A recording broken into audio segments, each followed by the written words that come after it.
नमस्कार दोस्तों, मैं हूं योगेंद्र विकल और स्वागत है आपका आपके अपने YouTube चैनल जीएस गुरु विकल में। तो दोस्तों, प्राचीन इतिहास की कक्षा में आप सभी का एक बार फिर से स्वागत है। और देखिए, हमने प्रागैतिहासिक काल, सिंधु घाटी की सभ्यता और वैदिक काल को अच्छे से देखा है। उम्मीद करता हूं कि आप लोगों को अच्छे से चीजें समझ में आई होंगी। देखिए, वैदिक काल को हमने दो भागों में बांटा था, एक ऋग वैदिक काल, एक उत्तर वैदिक काल। तो ऋग वैदिक काल और उत्तर वैदिक काल में हम लोगों ने ये समझा था कि ऋग वैदिक काल में जो समाज था उसमें भी वर्ण व्यवस्था थी, लेकिन वो वर्ण व्यवस्था जटिल रूप में नहीं थी। महिला और पुरुष में भेदभाव भी नहीं दिखता आपको ऋग वैदिक काल में। लेकिन उत्तर वैदिक काल में अगर आप देखें तो महिला और पुरुषों के बीच अंतर बहुत लंबा दिखाई देगा।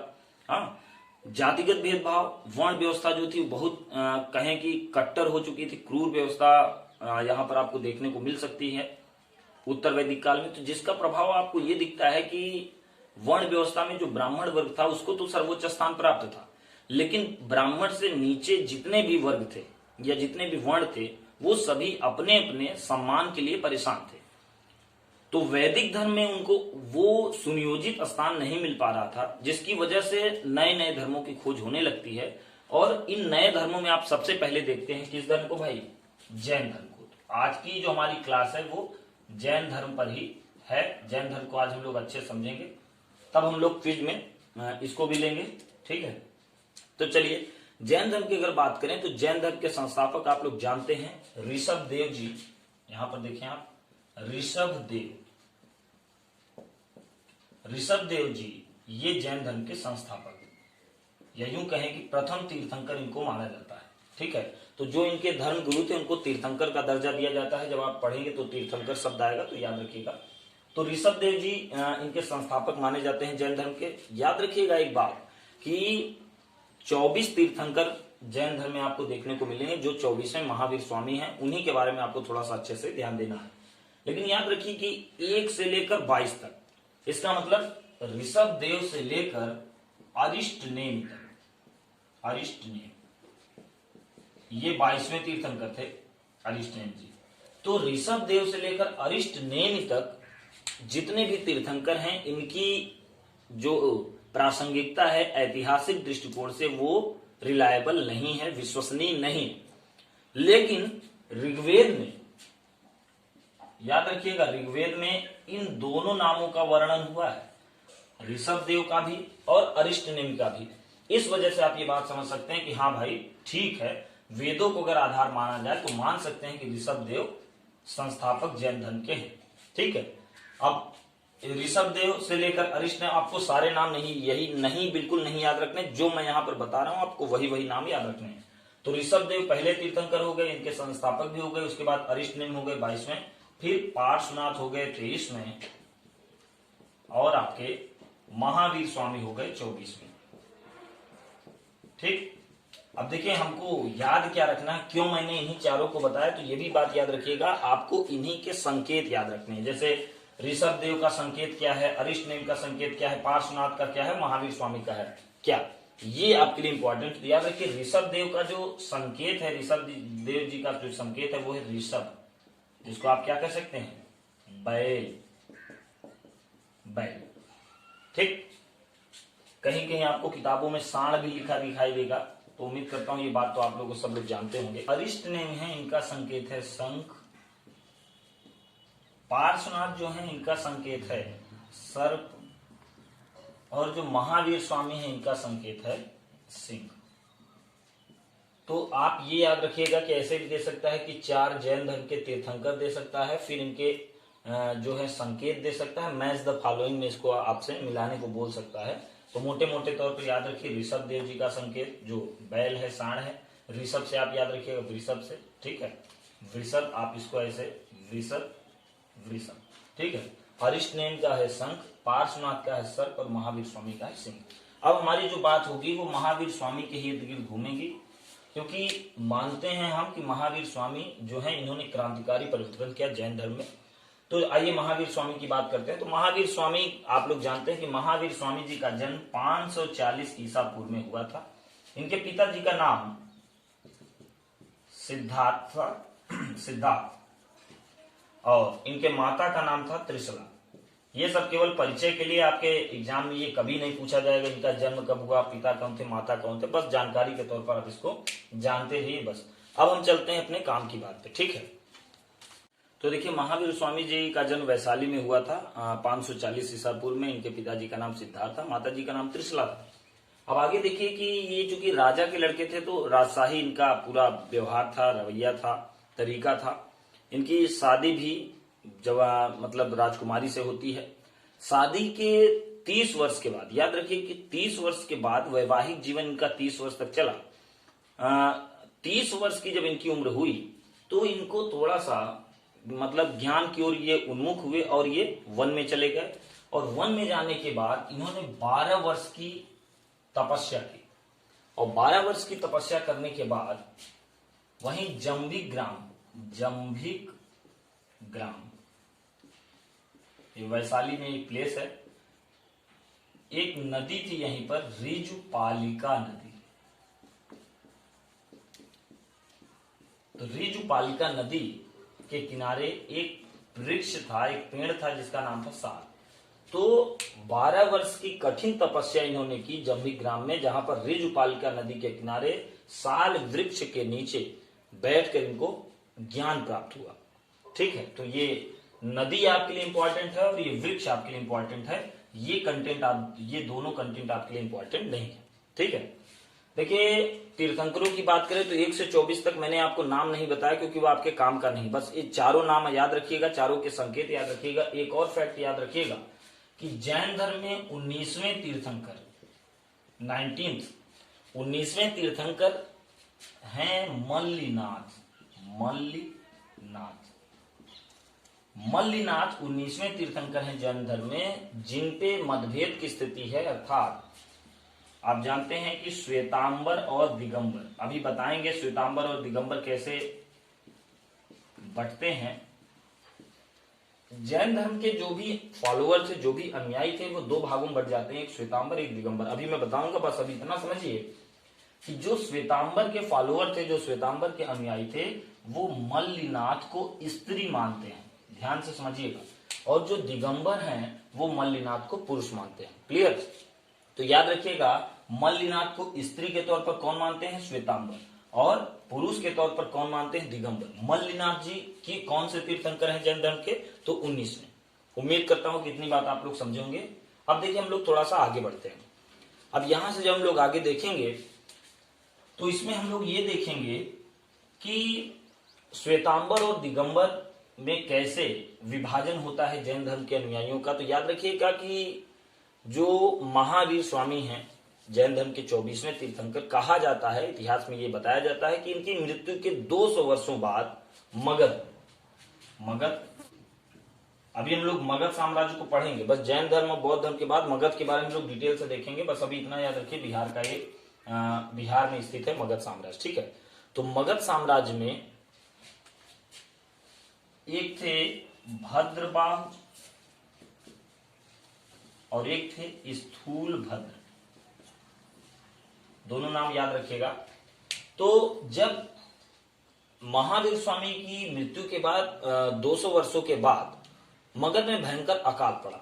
तो जब भयंकर अकाल पड़ा तो भद्रबाहु के नेतृत्व में, याद रखिएगा, भद्रबाहु के नेतृत्व में बहुत सारे लोग कहां चले गए? दक्षिण भारत की ओर, साउथ इंडिया। और स्थूलभद्र के नेतृत्व में बहुत सारे फॉलोअर वहीं पे रह गए। ध्यान से मेरी बात समझिएगा, जो एम्पायर था मगध, वहां पर अकाल पड़ता है महावीर स्वामी जी की मृत्यु के 200 वर्षों बाद। तो भद्रबाहु के नेतृत्व में बहुत सारे लोग दक्षिण भारत में चले जाते हैं, जबकि स्थूलभद्र के नेतृत्व में बहुत सारे फॉलोअर वहीं पर रह जाते हैं। अब जो बहुत सारे फॉलोअर भद्रबाहु के साथ दक्षिण चले जाते हैं, जब दक्षिण के बाद ये वापस आते हैं मगध साम्राज्य में, तो स्थूलभद्र के साथ इनका क्या हो जाता है भाई? विवाद हो जाता है। और विवाद किसका था? विचारों का, मतों का विवाद था। विवाद की स्थिति मतलब कोई लड़ाई झगड़े की बात नहीं थी, मतों पर इनके विवाद हो गया और यही श्वेतांबर और दिगंबर में बट जाते हैं। श्वेतांबर और दिगंबर में बटने का मतलब यहां समझिए, अंबर, यहां पर देखिए, तो अंबर का मतलब होता है वस्त्र। तो श्वेत वस्त्र और दिग अंबर मतलब दिशा का वस्त्र। इसका मतलब एक है एक फॉलोअर ऐसे हो जाते हैं जो श्वेत वस्त्र को धारण करते हैं और एक फॉलोअर ऐसे हो जाते हैं जो निर्वस्त्र रहते हैं, जो वस्त्र को धारण नहीं करते। तो याद रखिएगा कि भद्रबाहु के नेतृत्व में जो फॉलोअर जाते हैं वे बन जाते हैं क्या, दिगंबर, और स्थूलभद्र के नेतृत्व में जो रह जाते हैं वो बन जाते हैं श्वेतांबर। ठीक है। महावीर स्वामी जो थे, वो महावीर स्वामी ने जो अपने फॉलोअर को उपदेश दिए वो याद रखिएगा किस भाषा में दिए, तो याद रखिएगा प्राकृत भाषा। तो आपसे ये भी क्वेश्चन पूछा जाता है कि महावीर स्वामी ने अपने अनुयायियों को जो उपदेश दिए वो किस भाषा में दिए, तो याद रखिएगा प्राकृत भाषा। क्लियर। चलिए ये सब पॉइंट आप नोट करते रहिएगा, बीच बीच में चाहे तो स्क्रीनशॉट लेते रहिएगा, फिर उसको अपने नोट्स में बनाते रहिएगा। चलिए हम लोग आगे देखते हैं। अब याद रखिए कि जैन धर्म में त्रिरत्न की संज्ञा किसे दी गई, ये भी क्वेश्चन पूछा जाता है। त्रिरत्न, तो याद रखिएगा सम्यक ज्ञान, सम्यक ध्यान और सम्यक आचरण। मतलब सम्यक ज्ञान, सम्यक ध्यान और सम्यक आचरण को जैन धर्म का त्रिरत्न माना जाता है। ठीक है, तो ये भी बात याद रखिएगा। चलिए आगे हम लोग बढ़ते हैं। अगली बात जो हम लोगों को याद रखनी है वो ये कि जैन धर्म में महावीर स्वामी के पहले से महावीर स्वामी जब जैन धर्म में नहीं आए थे उसके पहले जैन धर्म में 4 व्रत पाए जाते थे। सत्य, अहिंसा, अस्तेय, अपरिग्रह। तो सत्य, अहिंसा, अस्तेय, अपरिग्रह ये जैन धर्म के 4 व्रत माने जाते थे महावीर स्वामी जी के आने के पहले। महावीर स्वामी जी के आने के बाद ये चारों व्रत तो जैन धर्म में चलते ही चलते थे, साथ में महावीर स्वामी जी ने एक व्रत और जोड़ दिया, इसको हम लोग कहते हैं ब्रह्मचर्य। ठीक, तो सत्य, अहिंसा, अस्तेय, अपरिग्रह, ब्रह्मचर्य ये 5 व्रत आपको जैन धर्म में दिखाई देंगे। ठीक है। अब देखिए जैन धर्म का एक सिद्धांत है स्यादवाद। स्यादवाद ये जैन धर्म का सिद्धांत है। ये देखिए जो भी मैं यहां पर आपको बता रहा हूं सीधे आपसे क्वेश्चन पूछा जाएगा स्यादवाद किस धर्म का सिद्धांत है। समझ रहे हैं, जैन धर्म में कितने व्रत हैं। ठीक, निम्न में से कौन सा ऐसा व्रत है जो जैन धर्म से संबंधित नहीं है। जैन धर्म में कितने त्रिरत्न है, कौन सा मतलब ये ज्ञान, सम्यक ज्ञान, सम्यक ध्यान, सम्यक आचरण। समझ पा रहे हैं, ये सीधे आपसे क्वेश्चन पूछे जाते हैं। स्यादवाद का मतलब याद रखिएगा, स्याद का शुद्ध मतलब जो होता है सही मायने में स्याद का मतलब होता है शायद। तो जैन धर्म जो है वो ये मानता है कि ये जितनी भी संसार में चीजें हैं उन सभी में हर एक क्षण में, हर एक सेकंड में परिवर्तन होता रहता है।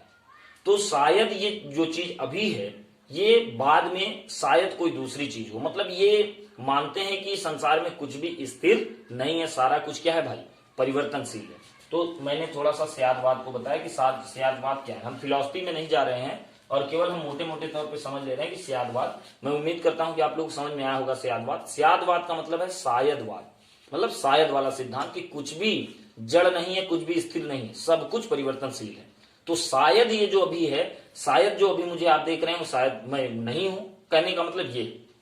ठीक, तो इतनी बातें हम लोगों ने यहाँ पर समझी। अब देखिए जैन धर्म में क्या है कि जैन धर्म बहुत ही जटिल हो जाता है। जटिल इसलिए हो जाता है क्योंकि जैन धर्म में अहिंसा को सबसे ज्यादा महत्व दिया गया, तो कृषि को रोक दिया गया जैन धर्म में। ठीक है, देखिए हम लोग यही बात कर रहे थे कि इतनी कट्टरता थी, तो कट्टरता की वजह से या यूं कहें कि कठिनता बहुत ज्यादा थी लोगों को, इसलिए जैन धर्म थोड़ा सा मतलब झुकाव, जैन धर्म का लोगों के प्रति जो झुकाव था वो जरूर चढ़ा, तो लेकिन उतरने भी तेजी से लगा। ठीक है, थोड़ा सा हम लोग और देख लेते हैं कि देखिए जैन धर्म में 2 संगीतियां हुई थी, 2 सम्मेलन हुए थे। पहला पाटलिपुत्र स्थूलभद्र जी की अध्यक्षता में, दूसरा गुजरात के वल्लभी में देवव्रत क्षमा श्रवण की अध्यक्षता में। तो ये दोनों संगीतियां भी आप जैन धर्म की याद रखिएगा। एक बात और याद रखिएगा कि एक शब्द है जिसका नाम है पूर्व। पूर्व, तो पूर्व का मतलब पूरब से नहीं है, दिशा उषा से नहीं। याद रखिएगा कि जैन धर्म में जो प्राचीनतम साहित्य थे, प्राचीनतम साहित्य, तो जैन धर्म के जो प्राचीनतम साहित्य थे उन्हें पूर्व कहा जाता है। ये बात भी आप याद रखिएगा। ऐसे पूछ सकता है कि जैन धर्म में पूर्व का मतलब क्या है, तो आपको पता होना चाहिए कि पूर्व का मतलब क्या है भाई, प्राचीनतम साहित्य। ठीक है, तो जैन धर्म की जो जटिलता थी इसको बौद्ध धर्म ने दूर किया। बौद्ध धर्म ज्यादा फ्लेक्सिबल था कंपेयर टू जैन धर्म, समझ रहे हैं। तो बौद्ध धर्म में जैसे सभी का जो भी फॉलोअर बन सकते हैं, जैसे अनुयायी कोई भी बन सकता है। और जैन धर्म में क्या था कि स्त्रियों को लेकर भी थोड़ा सा मत भेद की स्थिति आपको दिखेगी कि वो स्त्री को नहीं मानते कि स्त्रियां हमारे फॉलोअर नहीं हो सकते, हमारे अनुयायी नहीं हो सकते, समझ रहे हैं। जबकि बौद्ध धर्म ने उन सारे जंजीरों को तोड़ने का काम किया। बौद्ध धर्म में सभी को शामिल करने की बात कही गई, इसलिए बौद्ध धर्म तेजी से पनपता हुआ आपको नजर आएगा। ठीक है, तो आइए अब हम लोग बात करते हैं बौद्ध धर्म की। बौद्ध धर्म की बात करने के पहले जैन धर्म में हम लोगों ने जितना कुछ देखा उसको बस उसी को नोट्स बना के आप अच्छे से तैयार कर लीजिए। अगर कुछ पूछने लायक होगा तो जितना हम लोगों ने डिस्कस किया है उसमें से जैन धर्म में से आपसे क्वेश्चन पूछ लिया जाएगा। ठीक है, देखिए बौद्ध धर्म की हम लोग बात कर रहे थे, तो बौद्ध धर्म में याद रखिए कि गौतम बुद्ध बौद्ध धर्म के संस्थापक हैं, आप लोग जानते हैं। तो गौतम बुद्ध का जन्म आप जानते हैं कि 563 ईसा पूर्व में गौतम बुद्ध का जन्म हुआ था लुम्बिनी में, जो इस समय नेपाल का हिस्सा है। ठीक है, नेपाल लुम्बिनी में इनका जन्म हुआ था। इनके पिताजी का नाम शुद्धोधन और इनकी माता का नाम महामाया था। ठीक, ये बस इंट्रोडक्शन के लिए है, योग है शुद्ध भाषा में फर्जी बात है। ठीक है, काम की बात अब हमारी आएगी। तो देखिए जैन धर्म की तुलना में बौद्ध धर्म काफी तेजी से विकसित हुआ, लोगों के साथ जुड़ता चला गया, क्योंकि वैदिक धर्म की जो जटिलता थी और जैन धर्म की जो जटिलता थी वो सारी यहाँ पर समाप्त होती आपको दिखेगी। इसलिए जैन धर्म बहुत तेजी से विकसित हुआ। और साथ में इसका ये कारण ये भी था कि बहुत सारे राजाओं ने जैन धर्म को प्रश्रय दिया, तो इसलिए जैन धर्म बहुत तेजी से विकास हुआ जैन धर्म का। इसमें याद रखिएगा जैन धर्म का विकास बौद्ध धर्म का बहुत तेजी से विकास हुआ। बौद्ध धर्म का बहुत तेजी से विकास होने का एक कारण ये भी था कि जो व्यापारी वर्ग था वो भी खुले तौर पर बौद्ध धर्म के साथ खड़ा दिखाई देगा। वो भी चाहता था कि उसको भी समाज में यथोचित स्थान मिले, इसलिए भी व्यापारी वर्ग ने भी बढ़ चढ़कर बौद्ध धर्म को विकसित करने का काम किया। याद रखिएगा कि गौतम बुद्ध की अगर बात करें तो ये भी राजा जी के ही लड़के थे। आप यहाँ देख रहे हैं, ये भी राजा हैं, ये महारानी है।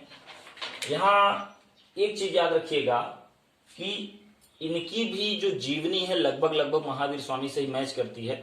जहां वो 30 वर्ष की उम्र में उन्होंने घर को त्यागा था, ये 35 वर्ष की उम्र में इन्होंने गृह त्याग किया। आप जानते हैं कि स्टोरी में आप लोगों ने पढ़ा होगा, बचपन में ही हम लोगों ने भी पढ़ा था कि ये अपने सारथी को बुलाते हैं, चन्ना उनको संबोधन में बोलते हैं और जाते हैं। तो सीरियल में देखते हैं कि सबसे पहले देखते हैं कि एक बुजुर्ग है, वो बहुत पीड़ा में है, वो बहुत कष्ट में है, एक मृत्यु सैया देखते हैं। फिर एक देखते हैं कि एक साधु है, सन्यासी है, वो देखते हैं कि वो बड़ी प्रसन्न मुद्रा में है। माना जाता है कि ये कहानी जो है ये बताती है कि इसी स्थिति से या इन्हीं दृश्यों से इनका जो है वो मत परिवर्तन होता है और ये राजपाट छोड़कर चले जाते हैं 35 वर्ष की उम्र में, और ये जाते हैं निरंजना नदी के तट पर। इनको ज्ञान प्राप्त होता है। तो इनका जो वृक्ष याद रखिएगा पीपल माना जाता है, जिसको बोध वृक्ष भी कहीं कहीं पर देखने को मिलता है, तो कंफ्यूज मत होइएगा। माना जाता है कि इन्होंने भी कठिन तपस्या की। निरंजना नदी के किनारे जो बोध वृक्ष या जो पीपल है, पीपल का वृक्ष, इसी के नीचे इनको ज्ञान प्राप्त हुआ, ऐसा माना जाता है। एक चीज याद रखिएगा कि इनके जो क्रमिक जो परिवर्तन है वो संकेतों के माध्यम से आपके पेपर के पॉइंट ऑफ व्यू से इंपॉर्टेंट है, तो उसको हम लोग देख लेते हैं। ठीक है, तो आइए हम लोग देखते हैं कि गौतम बुद्ध जी के जो जीवन में जो घटित कुछ इंसिडेंट हैं उनका जो संकेत है उसको हम लोग देखते हैं। तो आइए अब हम लोग देखते हैं संकेतों के माध्यम से कि जो गौतम बुद्ध के जीवन के जो भी घटनाक्रम है उनका संकेत क्या क्या है। तो गौतम बुद्ध का जो जन्म है, तो गौतम बुद्ध के जन्म का संकेत है क्या भाई, कमल। कमल, तो इनके जन्म का संकेत है कमल। गृह त्याग का जो संकेत है वो है घोड़ा। घोड़ा, गृह त्याग को याद रखिएगा, इसको महाभि निष्क्रमण कहते हैं। यहां देखिए महाभि निष्क्रमण, ये थोड़ा शब्द थोड़ा जटिल है, याद रखिएगा। तो ये भी आपको देखने को मिल सकता है। ज्ञान प्राप्त की बात करें, जैसा मैंने आपको बताया, पीपल भी आपको दिखाई देगा, वही बोध वृक्ष के रूप में आपको दिखाई देगा। दिखाई देगा मतलब लिखा हुआ आपको नजर आएगा, कहीं कहीं पीपल है, कहीं कहीं बोध वृक्ष है, एक ही चीज। क्लियर। प्रथम उपदेश की बात करें तो ये आपका क्या है, आपका प्रथम उपदेश है आपका, ये है आपका स्तूप, और प्रथम उपदेश है धर्म चक्र। तो धर्म चक्र आपका प्रथम, ठीक है। तो यहाँ पर देखिए कि जो इनके जीवन से जुड़े इंसिडेंट है, इनका संकेत हम लोग को देख रहे थे। तो जन्म जो है उसका संकेत है कमल, गृह त्याग या महाविनिष्क्रमण जो है इनका संकेत है घोड़ा, ज्ञान प्राप्ति का संकेत है पीपल या बोध वृक्ष, प्रथम उपदेश का जो संकेत है वो धर्म चक्र या पहिया चक्र के रूप में आपको दिखेगा, पहिया, और मृत्यु या महापरिनिर्वाण इसको कहा जाता है, तो उसका जो संकेत है वो है स्तूप। ठीक है। याद रखिएगा कि बौद्ध धर्म में त्रिरत्न, बौद्ध धर्म में भी है, आपको मैंने जैन धर्म में भी समझाया। तो त्रिरत्न जो हैं बौद्ध धर्म के, वो जो बौद्ध धर्म में त्रिरत्न है वो क्या है, तो याद रखिएगा बुद्ध, धम्म, संघ। आप लोगों ने एक स्लोगन भी सुना होगा, बुद्धम शरणम गच्छामि, धम्मम शरणम गच्छामि, संघम शरणम गच्छामि। तो ये बौद्ध धर्म के त्रिरत्न है। ठीक है। तो आइए अब हम लोग देखते हैं कि जो एक डेट याद रखिएगा, दिन याद रखिएगा, वैशाख पूर्णिमा। ठीक, वैशाख पूर्णिमा, ये बस जानकारी के लिए तथ्य याद रखिएगा कि माना जाता है, ऐसा बताया गया है कि वैशाख पूर्णिमा के ही दिन इनका जन्म भी हुआ था, इनको ज्ञान की भी प्राप्ति हुई थी, और इनकी मृत्यु भी हुई थी, या महापरिनिर्वाण भी इनका वैशाख पूर्णिमा के ही दिन हुआ था। तो ये भी बात आप थोड़ा सा याद रखिएगा।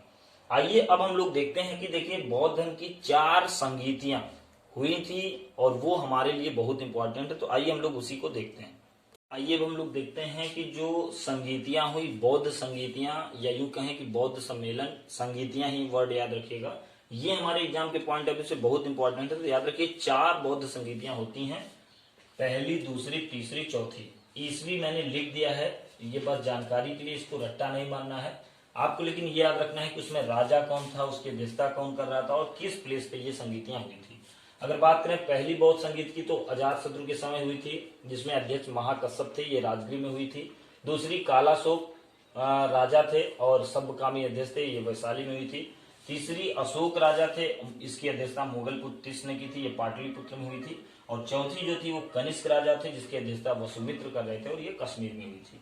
ठीक, आपको ऐसे याद रखना, अजातशत्रु, कालाशोक, अशोक, कनिष्क, महाकश्यप, सब्बकामी, मुगल पुत्र तिस, वसुमित्र, राजगृह, वैशाली, पाटलिपुत्र, कश्मीर। इस तरह से मैंने भी याद किया है, आपको भी ऐसे याद रखना है। यहाँ से क्वेश्चन बहुत बार पूछा गया है, अक्सर आपके पेपर में यहाँ से क्वेश्चन पूछे जाते हैं कि जैसे तृतीय बौद्ध संगीत कहाँ हुई, ऐसे पूछ लेता है, कौन सा राजा था, इस तरह पूछ लेता है कि द्वितीय बौद्ध संगीत समिति में राजा कौन था। तो इस तरह से बहुत सारे क्वेश्चन आपके पेपर में पूछ लिए जाते हैं।